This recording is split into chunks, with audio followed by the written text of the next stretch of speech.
10 ரூபான்னா 1 ரூபா, 10 ரூபான்னா 1 ரூபா கடவுளுக்கு கொடுக்கணும். கொடுக்கலாமா? கொடுக்கலாம். எப்போதும் 1 ரூபா தாமி தரது, எப்போதும் 1 ரூபா கொடுத்துட்றது தான். 10 ரூபான்னா 1 ரூபா, 100 ரூபான்னா 1000 ரூபான்னா.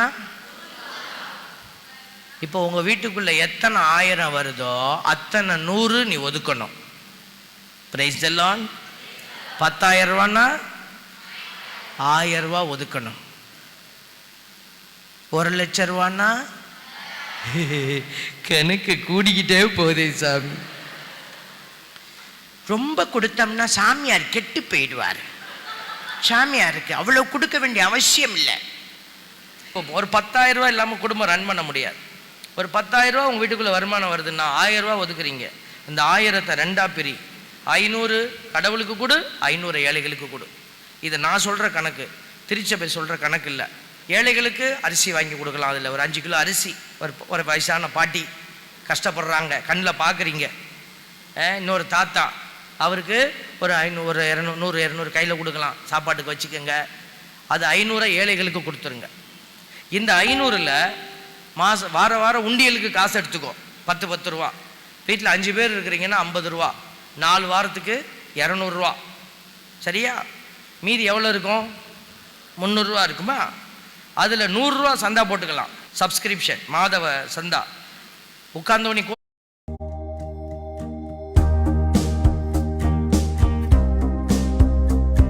கோயிலில் வந்து உட்கார்ந்தோனியும்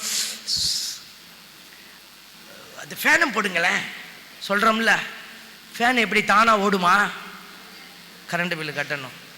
தானாக கோயில் கூட்டிக்குமா? சுத்தப்படுத்தணும். அது ஒரு ஏழை பாலைங்க சுத்தப்படுத்துவாங்க.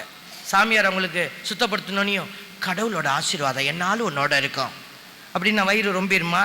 அந்த ஏழைக்கு சாப்பாட்டுக்கு காசு தரணும், அதுக்கு சம்பளம் கொடுக்கணும். பாருங்கள், இது மாதிரி நிறையா இருக்குது, உங்களுக்கு தெரியும். அப்போ பாருங்கள், இந்த 100 ரூபாயை சப்ஸ்கிரிப்ஷனாக கொடுங்க. நான் குறைஞ்சது சொல்கிறேன். உங்கள் வீட்டுக்குள்ளே எவ்வளோ வருதோ அவ்வளோத்துக்கு நீங்கள் அளக்கணும். 200 ரூபாயை கவரில் வச்சு பங்கு சாமியார்கிட்ட போய் மாதம் குடும்பமாக போய், ஃபாதர் நல்லா செய்கிறீங்க ஃபாதர், எல்லாம் மகிழ்ச்சியாக இருக்குது, இதான் எங்கள் குடும்பம். ஒரு தடவை பார்த்துட்டிங்கன்னா ஒரு ஞாபகம் வரும். என் பையன் படிக்க போயிருக்கான் ஃபாதர், 2 இன்ஃபர்மேஷன் உங்கள் குடும்பத்தை பற்றி சொல்லிவிட்டு சரி ஃபாதர் காணிக்க வச்சுக்கோங்க. அந்த 200 ரூபாய் உள்ளே வச்சு ஃபாதருக்கு கொடுத்துட்டீங்க. இப்போ சாமியாரை மெயின்டைன் பண்ணிட்டீங்க, உண்டியல் காசு போட்டுட்டீங்க, சப்ஸ்கிரிப்ஷனை கொடுத்துட்டீங்க, ஏழைகளுக்கு டச் பண்ணிட்டீங்க. இதெல்லாம் நீங்கள் கருத்தாய் செயல்படுத்தியிருக்கிறீங்க. அப்போ கடவுள் உன் காரியத்தில் கருத்தாக இருப்பாரா இல்லையா?